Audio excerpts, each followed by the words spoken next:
Passam uns minutinhos das 3 da tarde, vamos precisamente para a terceira parte do consultório. Estamos a entrar na última hora deste programa. Não se esqueça que vai poder participar depois da nossa conversa e do intervalo para colocar aqui as suas questões em direto relacionadas com psicologia, mas pode já tratar da sua inscrição e só depois então ficar atento à nossa conversa. E inscrição essa que deve ser feita através do número de telefone 225083297, repito, 225083297, ou se for mais fácil para si, do endereço de e-mail consultório@portocanal.pt. Pode fazer a sua pergunta, mas também partilhar connosco uma história, o seu caso. Também temos todo gosto aqui e partilhar com todos os nossos telespectadores aquilo que acha importante partilhar connosco. Bem perto das 4 já sabe que vamos saber quais são os assuntos em destaque no Viver Aqui de hoje. E agora seguimos a falar da importância da infância e de como se pode refletir na vida adulta. É por isso o nosso convidado, o Dr. Ricardo Silva, psicólogo clínico, a quem agradeço a presença. Muito obrigada, Sr. Doutor. É um gosto tê-lo aqui no consultório. E quando comecei a pesquisa por este tema, não é, para também falar aqui consigo, encontrei logo uma frase que achei curiosa para começar a nossa conversa. Todas as pessoas grandes foram um dia crianças, mas poucas se lembram disso. Exatamente. Esta frase é do autor do Príncipe Zinc, que quase acho que toda a gente conhece. Claro, não é? conhece e faz sentido. Ainda bem que sim, e faz todo sentido. Eu acho que é mesmo isso. Eu acho que o nosso problema como adultos é que nos esquecemos muitas vezes disso. É que um dia já fomos crianças, não é? E olhamos quase para aquilo como uma coisa, bem, houve uma criança e agora há um adulto, não é? Mas isso é completamente irrealista. Eu vou partilhar aqui que a Alexandra hoje pelo caminho vinha a pensar assim, como é que eu vou explicar aquilo de uma forma que seja perceptível lá em casa? E surgiu-me assim, começou a minha cabeça a trabalhar e começou a surgir aqui uma coisa interessante que é assim, se nós compararmos um bocadinho o nosso crescimento com, por exemplo, o que são as obras de uma casa, nós temos que perceber que, por exemplo, a Alexandra escolhe um terreno. Nesse terreno quer fazer uma casa. Começa pelos alicerces, como é óbvio, começa a preparar o terreno. Mas mesmo que modifique a casa, mesmo que acrescente um andar, mesmo que acrescente uma parede, mesmo que ponha 300 quadros, a base vai ser aquela, não é? E a nossa questão é mesmo essa na infância, ou seja, nós esquecemos que, claro que vão haver alterações, nós como pessoas vamos mudando, mas a base está lá, não é? E se houver um problema na base, não adianta o resto.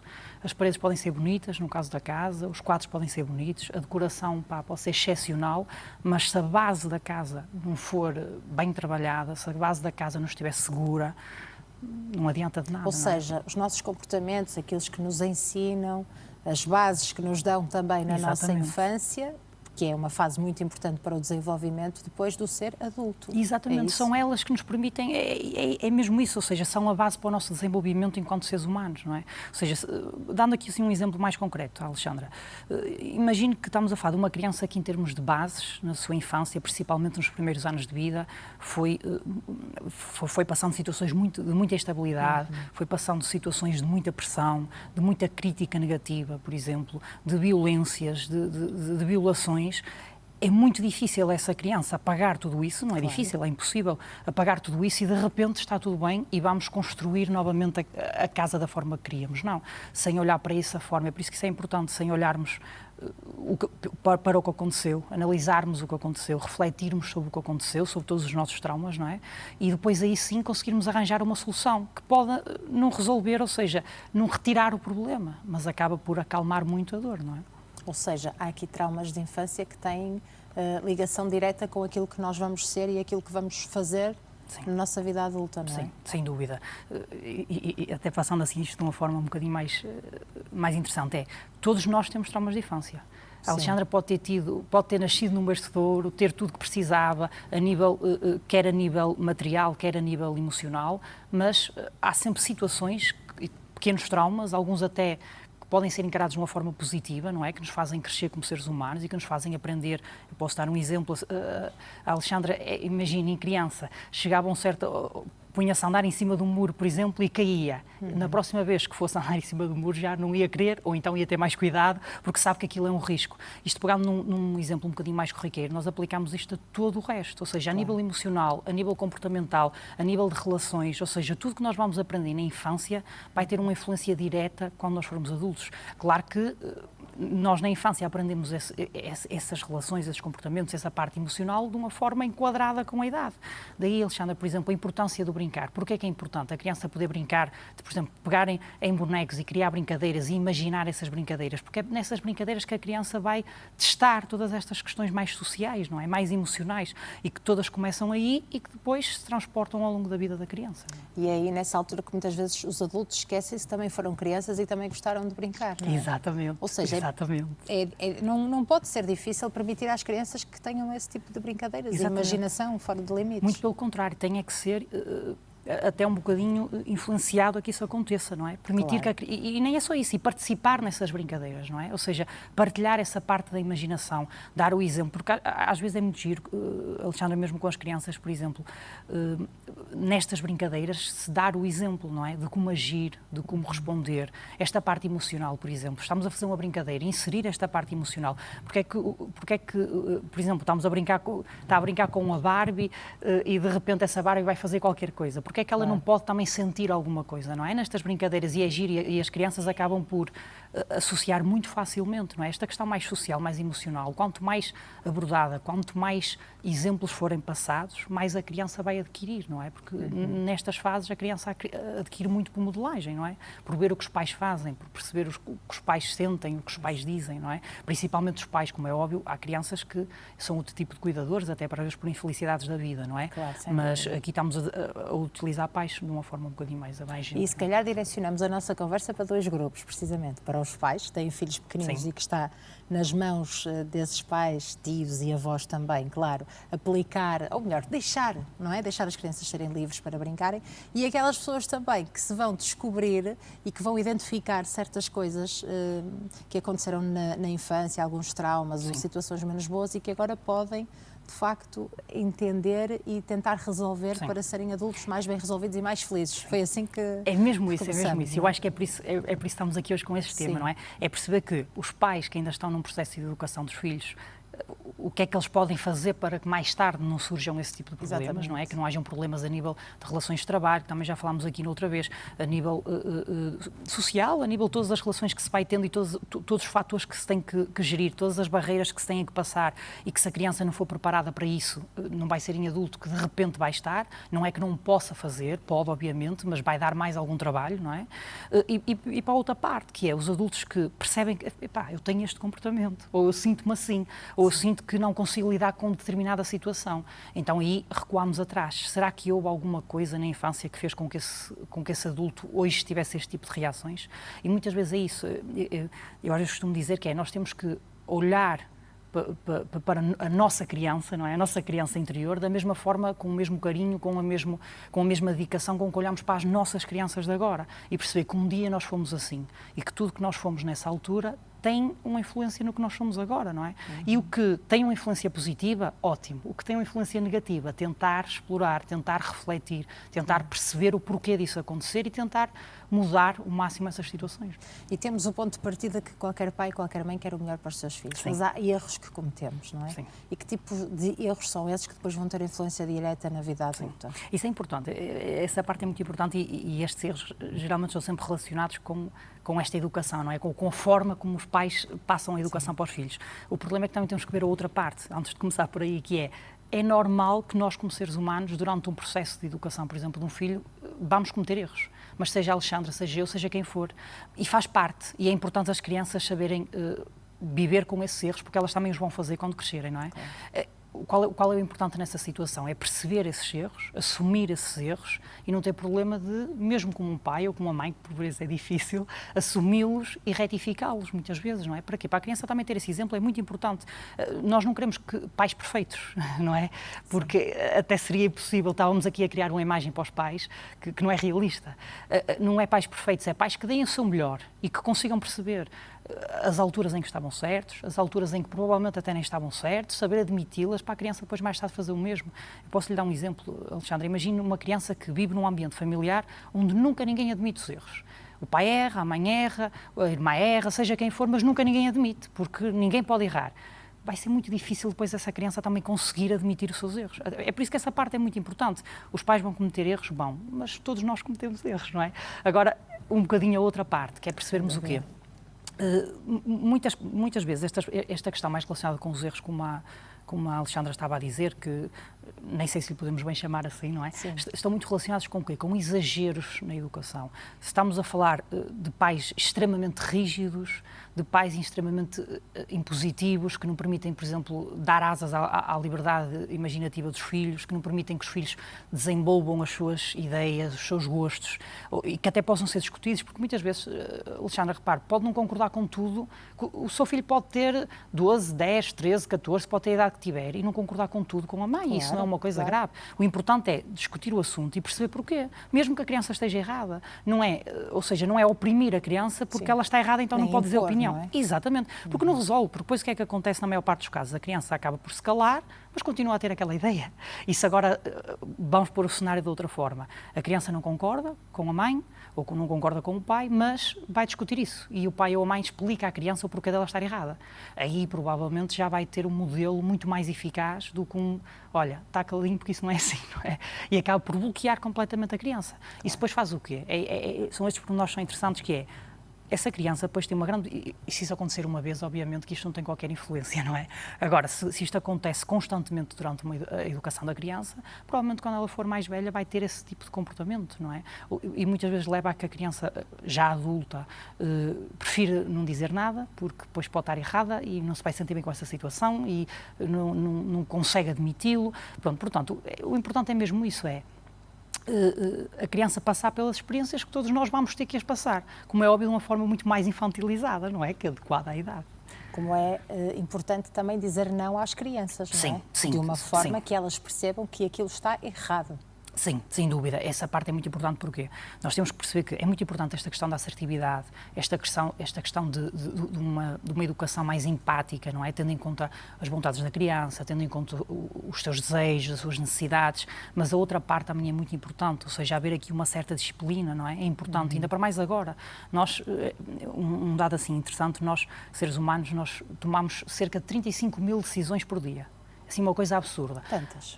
Tantas. Porquê? Porque as decisões podem ser mínimas. Por exemplo, eu agora, para estar a falar com a Alexandra, eu tenho que decidir o que vou dizer a seguir, não é? Ou seja, não é uma coisa que eu trago aqui, bem, é isto. Não, eu tenho que decidir as palavras que vou utilizar. A Alexandra tem que decidir as reações que vai ter. Óbvio que nem tudo é decidido. Claro. Há coisas que saem naturalmente. Ou seja, mas em pormenores, se vou pôr o braço assim, por exemplo, ou se a seguir ponho assim, pode ser uma decisão, não é? Estamos a falar de pormenores ao longo do nosso dia. E se a criança, durante a sua infância, não lhe é permitido que ela decida, como é que ela depois vai tomar estas 35 mil decisões corretamente, não é? Ou seja, vai ter dificuldades no seu dia-a-dia, vai ter dificuldades a tomar decisões no trabalho, vai ter dificuldades a tomar decisões nos seus relacionamentos, nas suas amizades, em todas as áreas que envolvem a vida da criança. Eu trouxe aqui um dado, aqui nos meus apontamentos, interessante, que eu disse assim, eu vou escrever isto para dizer à Alexandra, só para percebermos os efeitos da infância na vida adulta. E o que é que eu comecei a escrever? Comecei a escrever aqui alguns pontos que são afetados pela infância. E o que é que eu lhe podia dizer, Alexandra? Relacionamento com os pais, as fobias e os medos, o ser independente, os níveis de autoestima e confiança, os hábitos alimentares, a ansiedade e depressão, as interações sociais e relacionamentos, a compreensão e intimidade e privacidade, a violência, a agressividade, a tolerância, a capacidade de adaptação, os interesses, assuntos e muitos outros. Ou seja, basicamente a nossa vida toda. A nossa vida toda. Era mesmo essa a conclusão que eu queria chegar. Ou seja, toda a nossa vida é regida, vamos dizer assim, por uma base que nós aprendemos na infância. Claro. O Alexandre Freud falava em três partes importantes da psique humana, que era o ego, o superego e o id. O id é esta parte mais ligada aos prazeres, a parte mais biológica do ser humano, mais animalesca, vamos dizer assim. O caso do superego é esta parte mais moral, ou seja, das regras, do que é correto, do que é errado, do que se pode fazer numa sociedade, do que não se pode fazer. Ou seja, que é muito transmitido por quem? É muito transmitido pelos pais, ou pelos professores, claro, ou pelas figuras de autoridade na infância. O que é que eu quero dizer com isto? Se há aqui uma inversão destes papéis, ou seja, e não é transmitida à criança o que é que ela deve fazer, o que é que não. A criança não consegue perceber o que é errado ou não consegue perceber o que é certo, porque não tem essa liberdade de explorar e perceber. Porque qual é a melhor forma, Alexandre, de percebermos o que é errado? Muitas vezes é experimentando esse errado e perceber que aquilo traz consequências negativas, então não podemos fazer. Daí aquela questão que nós já falámos aqui, que é a superproteção dos pais. Também é muito prejudicial. Porquê? Claro, Porque depois eles acabam por não passar por essas experiências negativas, acabam por não aprender com elas. Com repercussões depois mais Exatamente. Frente, E depois, uma questão de equilíbrio. exatamente, ou seja, é haver um equilíbrio entre o que é permitido à criança, é aquela questão que a Alexandra falava do não, entre o que é o não e entre o que é o sim, não é? Mas sempre de uma forma que a criança consiga perceber o porquê do não e o porquê do sim, para depois adaptar isso a todas as situações da vida dela, não é? E falava aqui também de níveis de autoestima e confiança na questão dos comportamentos adultos que são influenciados pela infância. Portanto, como é que eu dou essa autoestima a uma criança para depois ela, portanto, ter autoestima depois quando for mais velho, não é? Sim. Jovem e adulto, sim. Principalmente na altura da adolescência, que sabemos que a maior parte dos adolescentes passa por essa fase. Sim, que é a fase mais complicada nesse sentido, sim, porque aí começa, o que é que acontece nessa fase, só assim um parênteses antes de responder à questão, é que nessa fase os pais começam a ter muito mais importância, ou seja, a sociedade começa a ter muito mais importância, porque é que muitas vezes acontece nessas idades os filhos começarem a confrontar os pais, quer com ideias, quer com atitudes, quer com comportamentos, seja com o que for, porque eles querem provar que eu não sou obrigada a concordar com a minha mãe ou eu não sou obrigada a concordar com o meu pai, eu tenho uma ideia diferente, pronto, e é natural que isso aconteça nessa fase. Mas respondendo mais concretamente à questão, o que é importante fazer para que não se chegue a esses problemas? É ser assertivos na educação que damos aos nossos filhos, ou seja, ser diretos, com explicações simples, para que a criança perceba o que pode, o que não pode, ou seja, definir barreiras concretas, ou seja, não ficarmos naquele vai e vem de não sei Mas bem. também temos que adequar a nossa linguagem aos mais pequeninos, sim, não é? Sem dúvida, ou seja, exatamente, ou seja, se estivermos a falar com uma criança de 1 ano, ou se estivermos a falar com uma criança de 10 anos ou de 13 anos, é muito diferente, obviamente, mas temos que ir fazendo isso sempre, ou seja, a criança tem que ter barreiras desde pequena, que perceba o porquê daquelas barreiras. Porque é que a mãe aqui diz que não? Porque é que eu não posso fazer isso? Em que é que isso pode ser prejudicial para mim? Que consequências é que isso me pode trazer? E depois é aquela questão, Alexandra, quando são situações que não são tão graves assim, então aí, certo, até é importante a criança experimentar mesmo essas frustrações. Vai se sentir mal, as coisas vão correr mal, vai ter consequências negativas, mas vai crescer com isso. É aqueles tais traumas positivos que nós falávamos há pouco. João Francisco caíste, eu avisei-te, não é? Exatamente, mas é importante, às vezes... Sem se magoar. Exatamente, claro. Às vezes estamos numa situação que não podes ir para aí porque vais cair, e estamos nisto às vezes 20 vezes, e ele vai na mesma, certo, se for, e atenção, tendo em conta os riscos, obviamente, claro. Se for e cair ali, depois até chora um bocadinho e passa, certo, já não volta.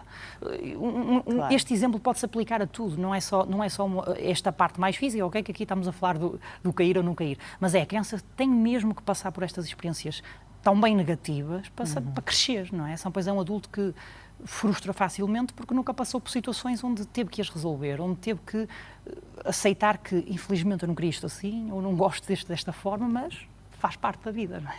Isto tudo o que diz respeito à infância, Sr. Doutor, e no que diz respeito já à fase adulta, eu acho que é muito importante, às vezes, nós pararmos e, de facto, era bom que possamos sair do nosso corpo para perceber os nossos comportamentos. Sim. E isso ia ajudar muito e de saber identificar certos sentimentos que temos atualmente e que dizem respeito àquilo que aconteceu na nossa infância. Há muitos adultos, quero com isto perguntar, a procurar ajuda nesse sentido e que depois nas consultas, com recurso à psicoterapia, por exemplo, conseguem compreender que foi lá atrás que o erro começou? Erro ou algo que não correu tão bem? Sim. E o caminho é mesmo esse. Ou seja, para dar aqui um exemplo mais concreto, Alexandra, quais são as primeiras... Como é que é organizada uma primeira sessão, por exemplo, de psicologia? É explorando tudo até à infância da pessoa. Não é? Ou seja, perceber o que aconteceu desde que a pessoa nasce, inclusive a gravidez, até ao momento de agora. Ou seja, e todo esse percurso da pessoa vai traçar... alguns sinais de, ok, pode estar aqui a origem do problema. Não é? Ou seja, isto para dizer o quê? A importância da pessoa olhar para trás, para a criança que foi, não é? É mesmo nesse sentido, ou seja, aí é que vai perceber o porquê dos comportamentos que tem agora em adulto. Como é óbvio, Alexandra, há comportamentos que nós agora temos que são causados por situações que não derivaram da infância, obviamente, não é? Claro. Mas uma boa parte das nossas escolhas, das nossas decisões, têm sempre essa influência. É aquela questão que eu falava há pouco do id, do ego e do superego. Ou seja, esta base vai ser criada logo durante a infância, até aos 6 anos, por exemplo, é uma fase muito crucial para o desenvolvimento de todas estas características que a criança vai definindo o que é bem e o que é errado, o que lhe dá prazer, o que não lhe dá prazer, ou seja, e tudo isto vai fazer com que a criança depois, quando chegar à adulta, perceba isso, ou seja, percebe o que gosta, percebe o que lhe apetece, mas também percebe a outra parte, que é o que pode e o que não pode. Ou seja, se tivermos então, agora para responder diretamente à questão, se estivermos a falar de um adulto que está a perceber que as coisas não estão bem, se não fizer esta leitura, é muito difícil. Eu pego outra vez na analogia da casa. O problema está nos alicerces, não é? Se nós estivermos a trocar os móveis, se nós estivermos a pintar as paredes de outra cor, o problema não vai ficar resolvido. Claro. Estamos apenas a disfarçar o problema. Portanto, temos que ir à origem, resolver o problema na origem e assim a vida melhorar, não é? Sem dúvida. Muito obrigada, Sr. Doutor, pela sua presença. Vamos ouvir as dúvidas dos nossos telespectadores. Penso que estas dicas e estes temas são sempre tão importantes para o nosso desenvolvimento. Muito obrigada por isso também, pela sugestão deste assunto. Portanto, agora é a sua vez então de participar para fazer aqui em direto alguma pergunta, partilhar connosco o seu caso, alguma ideia também. Podemos aqui refletir juntos esta tarde de segunda-feira, nesta última hora que nos reserva então o consultório. 225083297 é o número de telefone que deve marcar para se inscrever, 225083297. Pode também enviar-nos a sua pergunta ou, como lá está a sua história, para o endereço de e-mail consultório@portocanal.pt. Vamos fazer um curtíssimo intervalo, ainda temos muitos minutinhos para ouvir a sua pergunta, a sua participação aqui no consultório. Até já.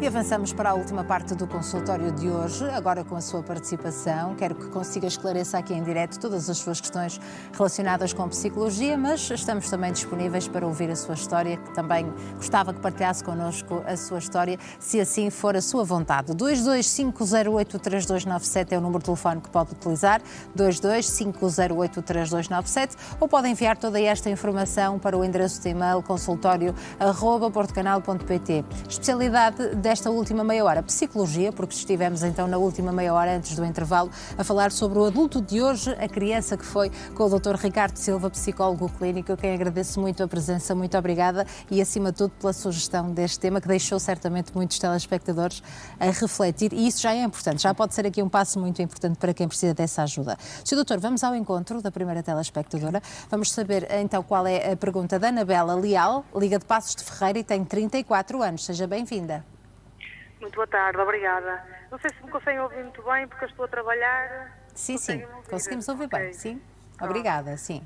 Pode fazer a sua questão. É assim, doutor, o meu filho tem 4 anos e eu quase todas as semanas sou chamada à escola por os comportamentos dele, ou seja, não é comportamentos de agressividade, nem algo assim do género, mas tem muito a ver, vou-lhe dar um exemplo desta semana. Fui chamada à escola porque tinham que fazer uma... Como é que se chama? É escrever na folha, não me estou a lembrar agora muito bem o nome, ou seja, ele tinha que escrever o que a professora, um ditado, tinham que fazer um ditado e o meu filho não escreveu nada do que a professora estava a dizer. Ou seja, a única coisa que ele fez foi escrever uma palavra. Quando a professora lhe perguntou o porquê de ele não fazer o ditado, ele responde que era para não errar. Ou seja, esta professora acabou por dizer que o meu filho tinha que ser acompanhado, nós falámos com vários psicólogos, até porque muitos deles não o conseguiram ajudar e este último psicólogo disse que o meu filho não sabe lidar com sentimentos. Tanto que neste momento ele só se dá com pessoas ou alunos que são maus porque não apontam o dedo, ou seja, ora bem, o João não fez o ditado porque é burro. Então ele junta-se com pessoas que não acabam por lhe apontar o dedo, não escreve o ditado porque assim sabe que não vai errar. E tem sido assim, a verdade é que o psicólogo não tem ajudado em muito. Sou chamada à escola e não sei mais o que é de fazer, não sei o que é que o doutor aconselha. Claro que sim, e está preocupada e partilhou connosco essa preocupação. Muito obrigada antes de mais também por partilhar esta preocupação precisamente com o seu filho. Vamos ouvir o seu doutor. Isto são situações que são mais comuns do que o que parecem. O que é que acontece muitas vezes? Temos que perceber, claro que eu precisava de explorar aqui mais a fundo o problema para perceber a origem em concreto, mas muitas vezes o que acontece é que a criança não aceita quando falha. Era a tal questão que falávamos há pouco, Alexandra, ou seja, estas frustrações que a criança devia saber lidar com elas, muitas vezes não consegue lidar com elas, acaba por haver a nível emocional um descontrolo, acaba por a criança não conseguir estar estável a nível emocional e depois qual é a melhor solução é fugir do problema, não é? Se não fizer, não erro, não é? Ou seja, se a criança não faz, neste caso, o ditado, não vai errar, ou não vai ter nenhum erro, óbvio, não fez, não é? Pronto, e às vezes há uma fuga. Aqui o que é importante? Primeiro é importante perceber a origem disto, está bem? Que aqui é impossível, como é óbvio, ao telefone. Era importante, no caso do psicólogo, reunir também na escola, perceber, também falar com a professora, era muito importante perceber se isto acontece, em que situações acontece, se acontece sempre, se não acontece sempre, se acontece em atividades em concreto, perceber se a criança tem dificuldades, por exemplo, numa atividade em concreto, ou num tipo de atividades em concreto. Será que há ali algum diagnóstico que leva a criança a ter essas dificuldades? Será que há ali alguma dislexia? Será que há ali algum PHDA? Ou seja, perceber se há alguma razão por detrás desse problema da criança, ou se é apenas mesmo uma questão de frustração, pronto, que é impossível eu daqui ter noção. Eu acho que o importante é mesmo isso, ou seja, a criança ser avaliada, que não sei se já foi ou não, claro. Haver essa conversa entre o psicólogo e a escola é muito importante, ou seja, essa comunicação, porque senão vai ser impossível perceber se isso acontece em todos os contextos, ou se isso acontece só na escola, pronto, e depois de avaliar todos esses fatores, aí sim há uma solução. Se for uma questão mais emocional, aí é trabalhar esta questão da frustração, esta questão da capacidade emocional da criança, de saber lidar com coisas que correm bem e com coisas que correm mal. Pronto, portanto, eu acho que as crianças ainda tão pequeninas já começam a dar estes sinais de frustração, não é? Sim. Desde muito cedo mesmo. E é por isso que é importante, porque é que nós há pouco dizíamos, é importante a criança passar por estes momentos, claro. Que é para depois, ao longo do seu desenvolvimento, quando vai para a escola, quando começa a desenvolver as suas relações sociais de uma forma mais forte, quando vai para o trabalho, ou seja, quando já é adulto, para que depois a criança saiba tão bem lidar com elas. Muitas vezes isso que acontece, ou seja, a criança, enquanto é muito pequena, é muito protegida, e os pais fazem a vontade de todas, e a criança não tem que se chatear por nada, não tem que passar, vamos dizer assim, por situações desagradáveis, depois a criança não vai saber passar por elas e evita-as muitas vezes. Acaba por ser por aí. Atenção que eu não estou a dizer que isto é o caso, está bem? Porque eu não sei, não tenho informação suficiente para isso. É a análise que conseguimos fazer exatamente, de uma forma mais geral. Pronto, claro, mas eu acho que é muito por aí, ou seja, haver esse contacto, essa avaliação e perceber se em primeiro de tudo, se há ali algum diagnóstico que faça com que a criança tenha as dificuldades que tem. Porque a criança não faz o ditado por alguma razão, porque provavelmente neste caso deve ter dificuldades, ou dá muitos erros, ou não consegue acompanhar, e perceber o porquê primeiro, e só depois aí intervir nesta parte mais emocional ou mais comportamental. Anabela Leal, quer fazer mais alguma pergunta? Por acaso queria. Força. Diga-me só uma coisa, e o facto de ele também não querer comer, também tem a ver também com os sentimentos que o psicólogo diz? De ele não querer, não percebi. Comer. Não querer comer. Ok, mas ele não quer comer nada ou não quer comer alguns alimentos em específico? Oh, doutora, vou-lhe ser sincera, o meu filho só come arroz e salsichas. É a única coisa que ele quer comer, do resto não come mais nada. Ok, mas nem sequer aceita provar os alimentos, é isso? Nada. Okay. Pronto, isso ainda é mais um ponto que nos mostra que pode haver aqui alguma alteração, está bem, a nível do desenvolvimento. Se houver aqui, no caso, alguma perturbação do desenvolvimento, todos estes comportamentos acabam por ser afetados e acabam por ser justificados o porquê disto acontecer, está bem? É por isso que o importante era mesmo isto, era fazer-se aqui um despiste, fazer-se aqui uma avaliação e perceber a origem destes problemas. Só depois é que se consegue dar aqui uma resposta mais concreta ao caso e trabalhar com o miúdo e conseguir ultrapassar estas dificuldades. Claro que sim. Anabela Leal, não sei se quer expor aqui mais alguma preocupação, estamos aqui para ouvir.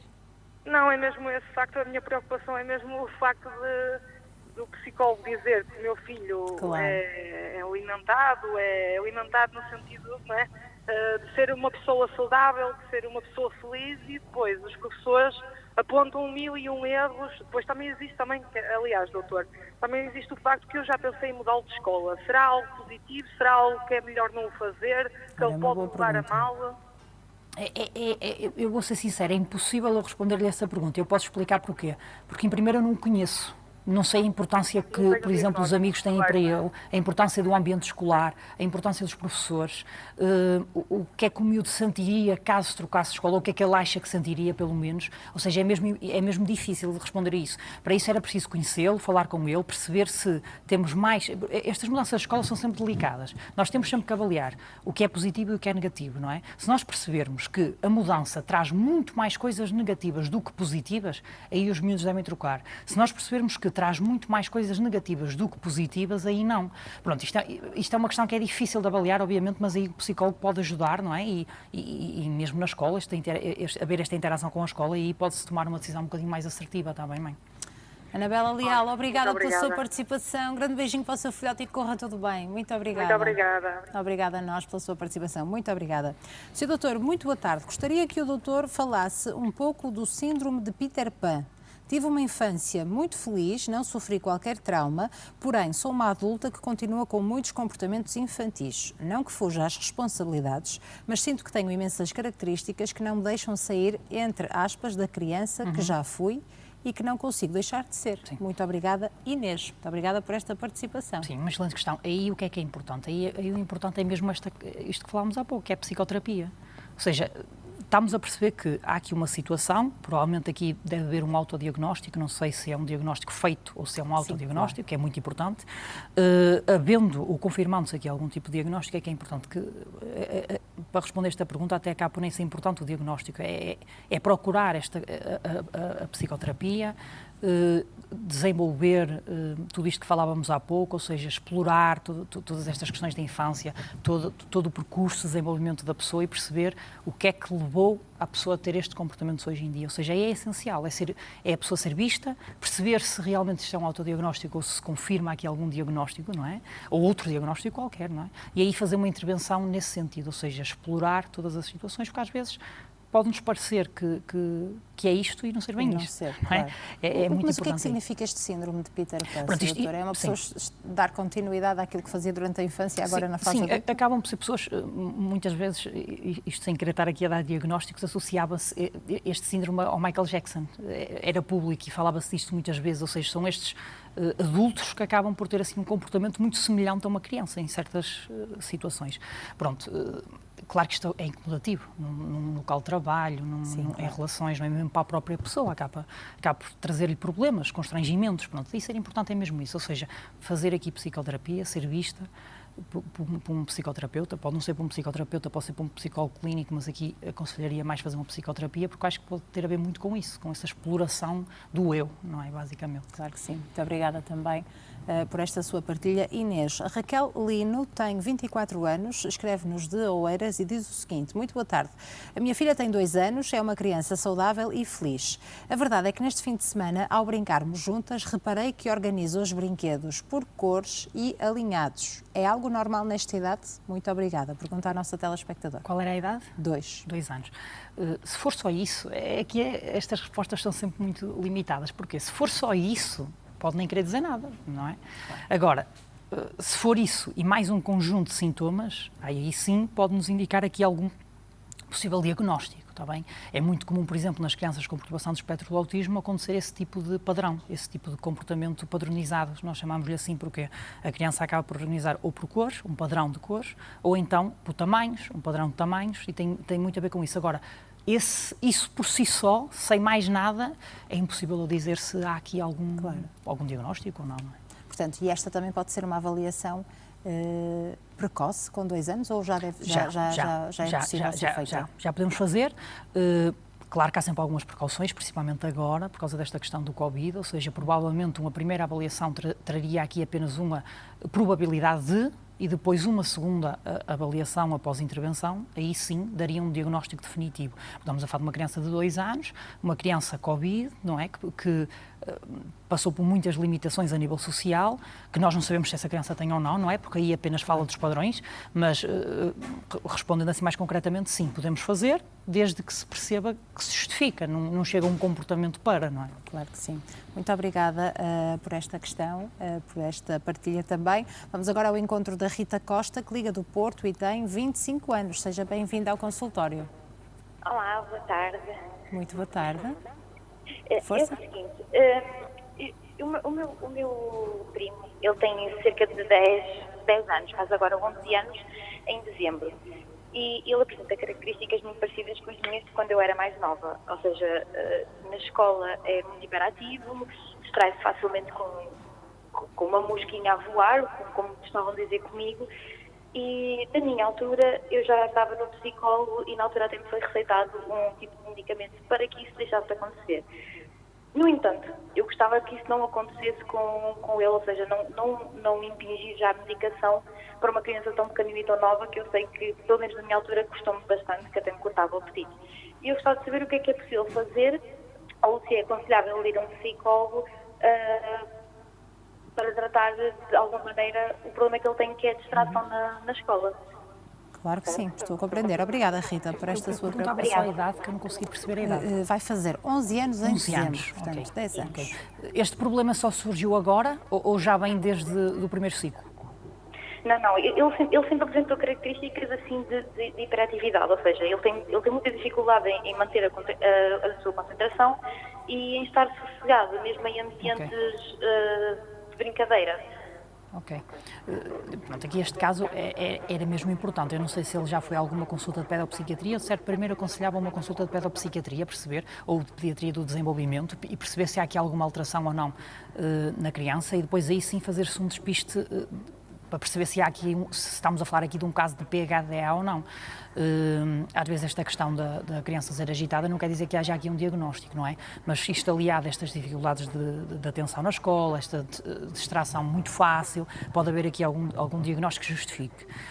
Geralmente nestes casos, e quando a criança acaba por ter dificuldades na escola em conseguir realmente manter a atenção, mesmo que se aplique estratégias, mesmo que se tente pôr a criança mais à frente, pôr a criança perto de algum colega mais calmo, muitas vezes a situação mesmo assim não se resolve, e aí sim tem que ser o uso da medicação, está bem? E hoje em dia já há medicações muito diferentes do que havia há 20 anos atrás ou há 30 anos atrás. Claro. Portanto, acaba por ser a solução mais eficaz e essencial. Para estas crianças é uma solução essencial e tem mesmo que acontecer. Portanto, nós depois também temos que perder um bocadinho este medo da medicação. Nós temos que ter medo dos excessos de medicação, obviamente que temos que ter, e na parte da saúde mental, então, tem vindo a haver aumentos muito grandes nos consumos de antidepressivos, de ansiolíticos, e que nós aí sim temos realmente que ter algum receio. Há outras medicações que, quando as estratégias por si não resolvem a situação, aí tem mesmo que ser com medicação, está bem? Agora, é muito difícil eu conseguir dizer concretamente se neste caso é ou não necessário, se há ou não diagnóstico, mas era muito importante, era haver essa consulta, perceber se há ali alguma suspeita ou não, e se houver, aí sim passar-se para essa fase. Antes disso, o que é sempre importante? Esta questão era como eu falava no caso anterior, ou seja, termos este contacto entre o psicólogo que acompanha, o pedopsiquiatra que acompanha, com a escola. E perceber como é que isto funciona na escola, quais são, em concreto, as limitações que os professores encontram. Porque dizer que ele está desatento ou que ele está atento, ou seja, o que for, acaba por ser uma informação muito limitada. Como é que ele está? Como é que ele se comporta? Como é que é essa desatenção? Como é que ele está? Ou seja, a professora identifica que ele está desatento. Como é que ele está? Como é que ele fica? Ele fica fixo, a olhar, ele fica a conversar, ele fica, como estava aqui a Rita a dizer-nos, a olhar para uma mosca, o que é que ele faz? Isto é importante perceber todos esses comportamentos e depois associar isso a um possível diagnóstico ou não, não é? Ou não. Claro que sim. Rita, quer fazer mais alguma pergunta? Já agora aproveito. Este meu primo, ele perdeu o pai quando era muito novo. Eu não sei se poderá ter alguma ligação ao facto de ele ser tão desatento, ou seja, nunca tive um acompanhamento tão grande em casa na vida, pronto, do seu desenvolvimento até ao quarto ano, eu tenho 10 ou 11 anos, estava no quarto ano. Não sei se isso tem alguma influência na sua atenção ou se teve algum tipo de influência de ter ido ou não a um psicólogo, ou se calhar seria melhor ele ter ido, porque ele na altura não foi porque era muito pequenino, e não sei se agora poderá ser uma benéfica ele ir agora ao psicólogo, tendo em conta o que aconteceu e tendo em conta que ele é bastante desatento. Sim, eu acho que sim, até porque nós nunca perdemos por ir a um psicólogo, não é? Seja qual for a idade. Exatamente, é quebrar aqui assim um bocadinho esse estigma, ou seja, a pessoa não é por ir ao psicólogo que vai passar a ter um problema. Portanto, se nós desconfiamos que pode haver aqui alguma alteração, e que faz todo sentido neste caso, aí é importante, como é óbvio, ele ser visto e perceber-se. Até porque, eu vou dar aqui um exemplo muito concreto. Imagino que a Alexandra não está bem emocionalmente. Não vai conseguir estar concentrada, não vai conseguir estar atenta, não vai render como rende nos dias em que está bem. É uma coisa óbvia. Portanto, se isto pode ter influência, pode, obviamente que pode. Isto era um bocadinho o que nós falávamos há pouco. Todo o nosso percurso tem influência em toda a nossa vida. Portanto, um acontecimento trágico deste nível, óbvio que tem influência. Agora, se é esse acontecimento que está na origem, aí é que temos que perceber. Tá bem? Isso é algo que acontece nos adultos, muito mais nas crianças que não sabem dizer as suas emoções. Exatamente, e quando acontece em idades muito precoces, muitas vezes, é por isso que eu falo muitas vezes isto, Alexandre, eu acho que é muito importante. Se a criança quer, por exemplo, ir a um funeral, se a criança quer ver a pessoa que partiu uma última vez e pede para ir, e os pais negam, por exemplo. Ou então se acontece uma situação destas e os pais acabam por medicar a criança para estar mais calmo, ou se acabam por não a deixar viver estas situações, muitas vezes isto acaba por trazer traumas terríveis para toda a vida da criança. Portanto, é aquela questão que falámos há pouco, é péssimo. Era bom que nenhuma criança no mundo passasse por isso? Era. Agora, se as coisas acontecem, as coisas têm que ser vividas de uma outra forma e muitas vezes tentarmos ocultar o que acontece acaba por ser muito mais prejudicial para a criança do que ela encarar a realidade como ela é. Sem dúvida. Rita Costa, obrigada pela sua participação. Obrigada. E Obrigada. corre tudo bem. Também um grande beijinho para o seu sobrinho. Muito obrigada. Foi um gosto ouvi-la. Muito obrigada. Sr. Doutor, temos aqui uma questão algo curiosa. O Juliano de Angola pergunta o seguinte: Sr. Doutor, boa tarde. É melhor fazer consulta com psicólogo ou hipnólogo? Assim, isto do melhor é um bocado... Sim. Isto relativamente à hipnose, sim, não é? Se calhar também podemos aqui explicar. Em primeiro lugar, é preciso perceber se esse hipnólogo, não é? Porque geralmente em termos científicos existem os hipnoterapeutas que podem ser psicólogos, não é? É preciso perceber bem. Muitas vezes, assim, temos que avaliar muito bem quando procuramos um profissional, não é? Perceber a veracidade, vamos dizer assim, a competência e perceber se realmente estamos a falar de um técnico formado que tirou um determinado curso para poder trabalhar numa determinada área, ou de alguém que nos tempos livres acaba por fazer outra atividade. Mas isto é uma questão que acaba por ser muito pessoal. Não é? Acho que não ficaria bem até a mim responder, porque é uma questão muito profissional.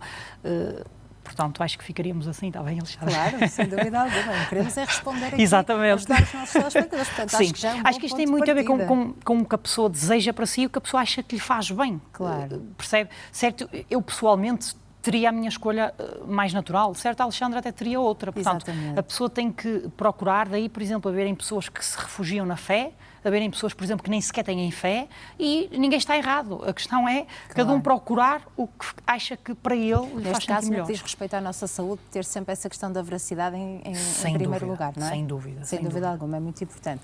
Vamos para outra questão. Muito boa tarde. O meu filho tem 10 anos e começou agora com as birras do eu não quero e eu não faço. Tem sido muito difícil lidar com ele, só quer jogar no tablet e só come se colocarmos vídeos no YouTube. Eu e a minha esposa já pensamos em sermos acompanhados por um psicólogo, mas deixamos sempre passar por achar que é da idade. A minha questão é se aconselha acompanhamento ou se tem algum conselho para nos ajudarmos o mais rápido possível. Alberto Reis, 43 anos do Porto. Muito obrigada, Sr. Alberto, por esta questão. O primeiro conselho é não ceder a essas exigências da criança, não é? É a tal questão, nós voltamos muito sempre ao mesmo, porque está tudo muito relacionado. Esta questão da criança vai frustrar? Vai reagir mal? Vai. Provavelmente até nem quer comer? Tudo bem. Se a criança passar uma refeição sem comer, não vai acontecer nada de trágico. Chega à próxima refeição ou começa a ter fome, o que os pais não podem é ceder aí. Não é? Ou seja, a criança agora não quis almoçar, ou não quis lanchar, ou não quis não sei o quê. Daqui a uma horita, certo, vai querer ir ao pacote das bolachas, tirar uma ou duas porque está com fome. Aí é que os pais não podem ceder. Isso é a primeira parte. Outra questão, é preciso perceber o porquê da criança não comer. Muitas vezes a criança não come apenas por birra, ou seja, uma questão mais comportamental. Muitas vezes há alterações que fazem com que a criança não consiga aceitar certos alimentos. Nós temos que conseguir diferenciar sempre estas situações. Quando é uma criança que não aceita porque tem uma sensibilidade maior, há ali uma sensibilidade a um determinado alimento, é uma questão. Quando a criança não come simplesmente porque não lhe apetece, aí é outra questão, está bem? Mas nessas questões eu acho que às vezes os pais, para tirarem também um bocadinho esta chatice que depois envolve, não é? Esta parte da alimentação, às vezes têm que ser um bocadinho mais permissivos. Não queres, tudo bem, mas depois é a questão das consequências. Ele não quer naquela refeição, mas ele depois vai ter fome. Só come depois quando chegar à hora da próxima refeição. Ou seja, e criando sempre aqui uma regra, que ele vai chegar a um ponto que se vai habituar àquela rotina, o organismo vai sentir falta do alimento e ele vai comer, porque já sabe que depois a mãe não o deixa ir ao pacote das bolachas. Claro. Ou seja, tem sempre... Isto é o conselho imediato que eu daria. Relativamente ao acompanhamento. Eu acho que quando os pais, quando há possibilidade, porque às vezes também não há possibilidade por parte dos pais, e estou mesmo a falar de possibilidades a nível financeiro, quando há essa possibilidade e os pais sentem-se desesperados e não sabem o que fazer, eu acho que aí não há dúvidas que devem recorrer. Ou seja, têm todas as condições, conseguem recorrer a esses serviços, porque é que se estão desesperados, querem resolver o problema, porque é que não vão recorrer, não é? Pronto, e nós, por exemplo, nós lá no Instituto de Desenvolvimento temos consultas que são mesmo para pais, ou seja, relacionados com a birra, consulta da birra, por exemplo, consulta para orientar os pais em certas partes da educação dos seus filhos, com técnicos especializados, obviamente, na área, e que aí os pais acabam por sentir muitas vezes assim uma almofada de ar fresco, como quem diz agora, posso ter mais calma, já sei o que fazer, já sei como reagir. Tá bem? E adquirir ferramentas para depois pôr em prática, não é? E às vezes são coisas tão simples. Muito simples, muitas vezes são coisas muito simples e que os pais, pondo aquelas situações todas, essas dicas todas em prática, acabam por resolver problemas que parecem problemas do tamanho do mundo, não é? Vamos ouvir mais um telespectador, Pedro Feitosa, que liga de Famalicão. Seja bem-vindo ao consultório. Olá, Pedro, boa tarde. Olá, boa tarde. Olá, muito boa tarde. Seja bem-vindo ao consultório. Bem sei que acabou de ligar e já está agora a entrar em direto. Pode fazer a sua pergunta. Olha, doutor, é o seguinte, na peça anterior, o senhor... Estamos a ouvi-lo. Pode concluir a sua pergunta. Na peça anterior, o senhor tinha falado sobre a influência dos problemas infantis na fase adulta. Eu hoje estou com 64 anos e eu tive uma infância muito complicada. Assim, vivi sem pai e minha mãe é um pouco ausente. Eu tive uma deficiência física, uma poliomielite, depois cortei um dedo. E eu não sou uma pessoa depressiva, pelo contrário, eu sou uma pessoa muito alegre, muito bem e ainda pequeno tive, não sei como, uma luz que me disse, você tem que ser livre, e eu fui estudar, eu fui trabalhar logo cedo. Hoje eu sou uma pessoa que tem uma vida confortável, né? Sou brasileiro e consigo morar aqui na Europa, porque já me aposentei. Mas eu tenho uma dificuldade que eu queria saber se está ligada a isso, a essa infância conturbada. Eu tenho dificuldade de relacionamentos afetivos. É como se eu quisesse viver sozinho. Isso é uma coisa. E a outra é que eu, de uma certa forma, eu não ligo muito para a morte, assim, para a minha morte. Claro. Isso tem alguma coisa a ver, porque isso é muito presente em mim. Por exemplo, me cuido, mas se a médica disser, ele tem isso para fazer amanhã, eu não ligo muito. Eu não tenho esse medo da doença.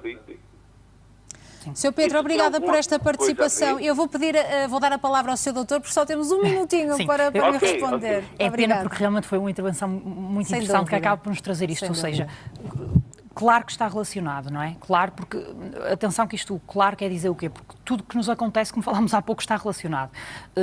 Provavelmente há aqui uma relação com a morte que vem desde muito cedo, que muitas vezes pode originar este pensamento e esta relação que há com a morte, porque foi vivida e houve perdas muito importantes que aconteceram muito cedo, não é? E que o Pedro acabou por ser obrigado a lidar com elas, ainda muito novo, e que acabam por, como é óbvio, agora trazer-lhe uma visão muito diferente. Esta questão, foi muito importante este comentário inicial de eu passei por isto e por isto, mas sou uma pessoa alegre, eu sou uma pessoa... Porque é mesmo assim, ou seja, o que nós estamos aqui a falar neste programa é tudo vai ter uma influência. No entanto, não quer dizer que mesmo que seja uma situação positiva, que isso vá fazer com que a pessoa tenha uma vida negativa durante todo o seu desenvolvimento. Porque depois tudo depende muito da forma como a pessoa encara aquilo, da forma como a pessoa resolve aquilo, da forma como a pessoa ultrapassa essas situações e que muitas vezes até fazem a pessoa ser um melhor ser humano e crescer com isso. Portanto, isto acaba por ser muito relativo. E depois havia outra questão que tem a ver com esta questão dos relacionamentos, não é? Ou seja, qual é, em termos de infância, qual é a maior influência? Muito rapidamente, ou seja, qual é a influência que nós temos maior para os relacionamentos? Esta questão do vínculo que nós vamos desenvolvendo com quem cuida de nós, não é? E que muitas vezes, havendo aqui alguma destruição neste vínculo, vamos dizer assim, faz com que depois, mais tarde, a pessoa também tenha aqui algumas dificuldades que podem ou não ser a justificação para esta questão. Sr. Pedro, da próxima vez peço-lhe que ligue mais cedo para termos mais tempo para responder à sua pergunta. Obrigada por partilhar connosco a sua história. Corra tudo bem, resto de vida feliz para si. Muito obrigada. Sr. Doutor, foi um gosto mais uma vez tê-lo aqui no consultório. Muito obrigada também. Bom resto de dia para si. Boa semana, bom trabalho. Muito obrigada. Ora, e a concluir este programa, vamos saber quais são os assuntos em destaque no Viver Aqui de hoje. E agora dou as boas-vindas à Catarina Amorim. Bem-vinda, Catarina. Um grande beijinho para ti. Olá! Como é que estamos? Estamos bem. E tu, neste regresso? Maravilhosa, com um moreno diferente, que de maravilha! amarelo, com muita Estás linda vida. como sempre. Sabes que este regresso depois das férias pode ser um bocadinho complicado. Pois aqui o Dr. Ricardo não me deixa mentir. Às vezes nós precisamos de férias depois das férias, não é? Olha, passei o dia a dizer isso. Pois. Ao mesmo tempo, é muito bom estar de volta, não é? O viver bom. aqui, falar com pessoas, ouvir histórias. Vamos estar em festa hoje. Porquê? Vamos regressar a Santa Maria da Feira, à viagem medieval, onde também estivemos na semana passada. Entretanto, em Guimarães, também vamos dar destaque às festas gualterianas. Quem nos vai dar assim um bocadinho de festa é o Francisco Sá. Hoje também há um docinho. Na Maia vamos conhecer o projeto Mimos e Doces, que se dedica à confecção de doces 100% artesanal. E já sabes que terminamos com a sugestão gastronómica, hoje em Matosinhos, no restaurante Meianão, aliás, com o peixe galo grelhado, acho eu, ou frito, peixe galo frito, assim é que é, com a sorda de ovas. Portanto, mais uma vez, vamos falar sobre um bocadinho de tudo. Esta tarde vai ser muito animada. Tudo isto até às 7 da tarde. Olha, o peixe é como cada um quiser. Ou grelhado ou frito, é ao gosto de cada um. Sabe sempre muito bem. É um gosto receber-te novamente. Bom programa para ti, até às 7 da tarde. Os nossos telespectadores podem acompanhar-te. Muito obrigada. Ora, foi um gosto tê-lo desse lado. Obrigada pela sua companhia. Amanhã estamos de regresso às 2 da tarde em ponto. Vai poder fazer aqui a sua questão relacionada com hepatologia. Contamos com a presença do Dr. Filipe Neri. Vamos falar sobre o fígado e as doenças, principalmente o consumo de álcool, que podem originar então doenças do fígado. Mas vai também poder ligar para esclarecer as suas questões relacionadas com saúde sexual. Eu conto consigo amanhã, terça-feira, aqui no Porto Canal. Até amanhã.